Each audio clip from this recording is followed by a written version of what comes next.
ሂዊና ዳዊት ሊጋቡ ነው። እርፍ! እኔ የፈራሁት ነገር ይሄንን ነበረ። እንግዲህ አሁን ሂሩትም ቀኑን አራዘመችባቸው። እህትና ወንድም መሆናቸውን ሳትናገር እንግዲህ ፍቅራቸውን ተገላለጹ። ይሄ ነው ውርደቱ ማለት ነው። የእውነት ሌላ ነገር ውስጥ ሳይገቡ አሁንም ቶሎ ማስቆም አለብሽ ሂሩት ማለት ነው። እንግዲህ ዳዊት የፍቅር ጥያቄ ሲንቀጠቀጥ ከዛም አቀረበላት። ሂዊ ደግሞ አልፈልግም፣ ካሁን በኋላ ወንድ የተባለ ሰው መቅረብ አልፈልግም፣ ከዚህ በፊት የተሰበርኩትም ይበቃኛል፣ ድጋሚ መሰበር አልፈልግም፣ ወንድ ልጅ አላምንም ብላ ፍቅሩን አልተቀበለችው። ከዛም ዳዊት በዚህ ተበሳጨና እኔ እኮ በጣም ነው የምወድሽ ሂዊዬ፣ ሁሉም ወንዶች ደግሞ አንድ አይደሉም፣ እንከባከብሻለሁ እድሜ ዘላለሜን፣ እመኝኝ ሂዊ፣ አንቺ ብቻ እሺ በይኝና የራሳችንን ቤት ተከራይተን ከዚህ ቤት እንወጣለን አላት። እሷም ደግሞ እኔ ከዚህ ቤት መውጣት አልፈልግም፣ ሳሮን እንደዚህ የሆነች ጥፋቱ የኔ ቢሆንም እችዬው እዚህ ቤት እኖራለሁ እንጂ ከዚህ ቤት የትም አልሄድም። ስለዚህ ዳዊት አንተ የራስህን ህይወት ኑር፣ እኔ ላንተ የምገባ ሴት አይደለሁም አለችው የመጀመሪያ ቀን። ዳዊትን በዚህ ተበሳጨና በቃ ወደ እናቱ ጋር ሊመለስ ወሰነ። አረ እንደውም ከሀገር ልወጣ ነው አለ። በቃ ከሀገር መውጣት አለብኝ፣ ምክንያቱም እሷን ባየው ቁጥር እዚህ ጋር ፍቅሬ እየጨመረብኝና ራሴን ከምጎዳ አገሬን ለቀቄ እሄዳለሁ ብሎ ተበሳጨ። ከዛም ሳሚ ጎሽ ይሄ ነው የቀራችሁ፣ ፍቅራችሁን ተገላለጻችሁ አረፋችሁት አለ። እንግዲህ ሳሚም ልቡ ያውቃል ሂዊ የሳሮን እህት መሆኗን ማለት ነው። ግን እስከ መቼ እንደሚደብቁ ግራ ገብቶኛል። ይሄ ከዛ አዲስ የመጣው ልጅ እሱ ደግሞ ሰው ገንዘብ ፍለጋ ከሀገር ይወጣል፣ አንተ ፍቅር ሽሽት ከሀገር ትወጣለህ እንዴ? በጣም ደፋር ነህ አለው። ሂሩት ደግሞ ይሄን ስትሰማ በጭራሽ ወንድሜ የማይሆን ነገር ነው፣ አንተና ሂዊ በጭራሽ ፍቅረኛ ማቾች ልትሆኑ አትችሉም፣ ምክንያቱም የሚያስተሳስራችሁ ነገር ስላለ። ምንድን ነው እኮ ንገሪኝ ልወቀው ምንድን ነው ሲላት፣ እሱን በቅርቡ የምታውቀው ይሆናል፣ ግን አንተና ሂዊ በፍጹም አንድ ላይ መሆን አትችሉም ወንድሜ፣ አሰማኝም እንዴ አለችው። ከዛም ቆይ ምንድን ነው እኔ እሷን ማፍቀር ኃጢአት ነው? ቆይ ነው ወይስ ልጅ ስለወለደች ነው? እንደዛ አይደለም። ለምሳሌ ሳሚ እህትን አገባ፣ ደግሞ እንደገና ከሂዊ ላይ ወለደ። አንተ ደግሞ እንደገና እንዴት ነው እሷን የምታፈቅረው? እኔ ምን የመሰለች ቆንጅዬ ልጅ አመጣልሃለሁ። በጭራሽ እኔ ከሂዊ ሌላ ማንንም ማፍቀር አልፈልግም። እንግዲህ ስማኝ ወንድሜ ብላ ከሂሩት ጋር ተጣሉ። የመጀመሪያ ቀን እሱም በጣም ተበሳጨና ቤቱን ጥሎ ወጥቶ ውጭ ቁጭ ብሎ ብቻውን ይስተግዝ።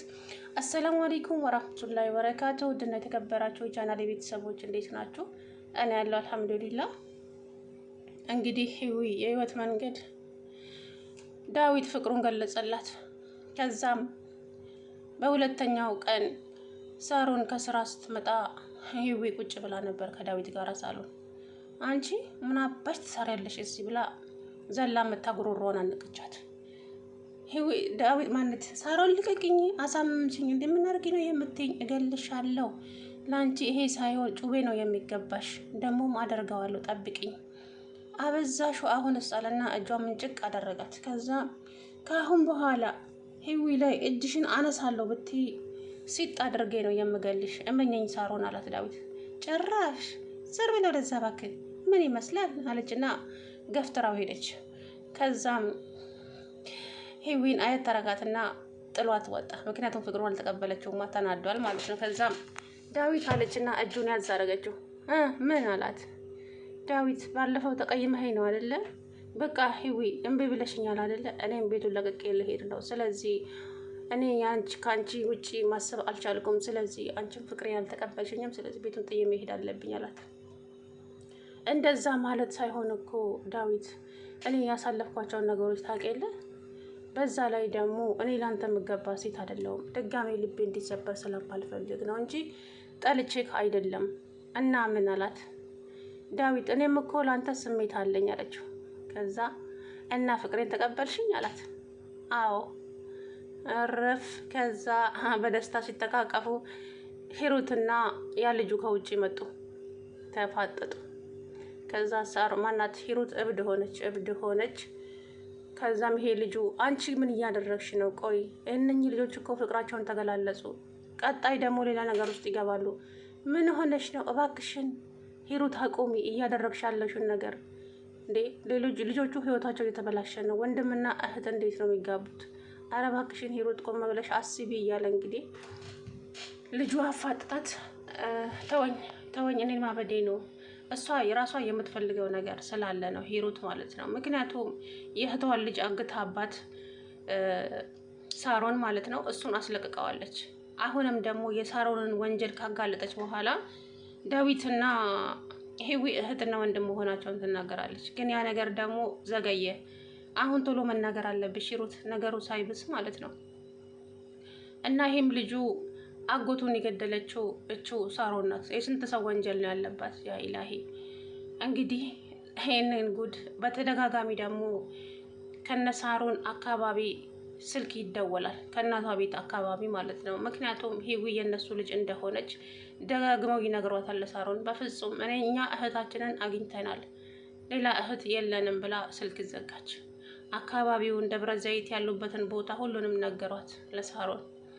በፍጹም ሊሆን አይችልም ወንድሜ ተሳስተ ሊሆን ይችላል ብላ ስልክ ዘጋች። እና ታዲያ ሂዊና ዳዊት ጉዞ ወደ ፍቅር፣ ቀጣይ ደግሞ ሌላ ነገር ይፈጠራል። አቤት ውርደት!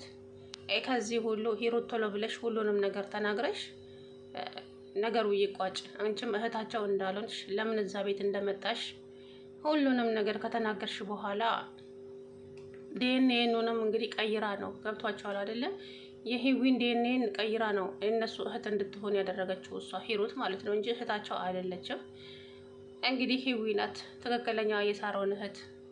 ሳሮንስ እንደዚህ ያሰቃያቻት ስቃይ ሂዊ የሰማች ቀን እህቷ መሆኗን ስታውቅ ምን ይሰማት ይሆን?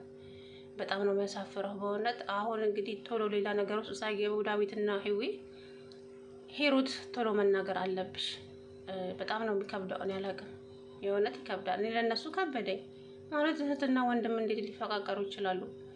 ኧረ ቢስሚላ በጣም ነው የሚያስጠላው። ለማንኛውም እንግዲህ እሱ ፈጣሪ ይሆናቸው። ሳሮንም እንግዲህ ይህን ከሰማች ታብዳለች። እኔ የእናትህን ልጅ ለሷ ጠበቃ ትቆማለህ አይደለ? እመነኝ እሰራላችኋለሁ ዳዊት፣ ሁላችሁንም አልለቃችሁም። እኔ እናንተን አያደርገኝ የዛን ቀን እያለች ብቻ ዛቻ ብቻ። እሷም ነገሩ እህል ውሃ እያለቀ ነው። አሁን ግዴታ ወደ ህግ መቅረብ አለባት ሳሮን ማለት ነው። በጣም ብዙ ወንጀል አለባት፣ በጣም ብዙ ማለት ነው የእውነት። ስለዚህ ግዴታ ተገቢውን ቅጣት ማግኘት አለባት። የብዙ ሰው እንባ አለባት፣ የብዙ ሰው ማለት ነው።